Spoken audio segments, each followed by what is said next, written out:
Welcome to Joydeep workshop. আজকের ভিডিওতে সহজে 5G পজিশনে ওয়েল্ডিং করা শেখাচ্ছি। তো দেখুন 5G পজিশনে ওয়েল্ডিং করার জন্য এখানে একটি রড পুরো হরাইজন্টাল পজিশনে রাখা আছে।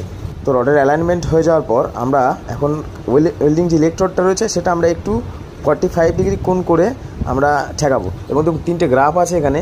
এই গ্রাফ অনুযায়ী ঠিক আমাদেরকে হাত বোলাতে হবে। ওয়েল্ডিং রডটাকে এভাবে মুভমেন্ট করতে হবে যাতে গ্রাফের মতো করে লাগে। এবং এখানে আমি 6013 রড নাম্বার ইউজ করছি, ঠিক আছে। তো এখানে আমি 80 অ্যাম্পস সেট করে নিয়েছি।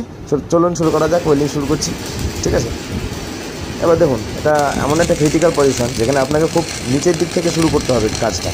ওয়েল্ডিংটা নিচ থেকে শুরু হবে এবং যেই গ্রাফ অনুযায়ী আপনাকে দেখানো হয়েছিল দেখুন ওয়েল্ডিং রডটা ঠিক সেইভাবে মুভমেন্ট হচ্ছে। তো ফার্স্ট পজিশনে এখন আমি মুভ করছি যেভাবে দেখাচ্ছিল, ঠিক আছে।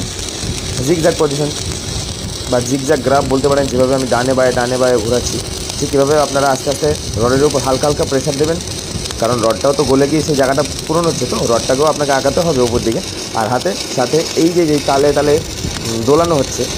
আর দোলানোর মুভমেন্টটা কেমন হবে সেটা তো আমি আপনাকে গ্রাফে দেখিয়ে দিয়েছি।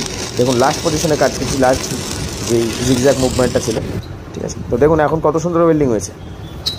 তো এইভাবে আপনারা বাড়িতে কাজ করুন, নিজেরা প্র্যাকটিস করুন এবং যে কোনো ওয়েল্ডিং এক্সামে আপনারা ভালো ফলাফল করতে পারবেন। Thank you.